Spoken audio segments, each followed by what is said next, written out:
بصوا الجرو الصغير عامل ازاي؟ نبح لحد ما صح الجامد من نومه، فمسكه ورمعه في البسين، والست واقفه من بعيد بتضحك.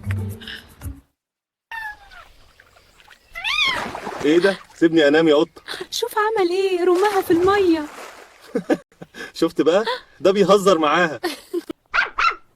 يا عم سيبني انام بقى، انت مش هتهدى؟ طب خلاص روح تبرد شويه. شاطر يا واد، اتعلم الادب بقى.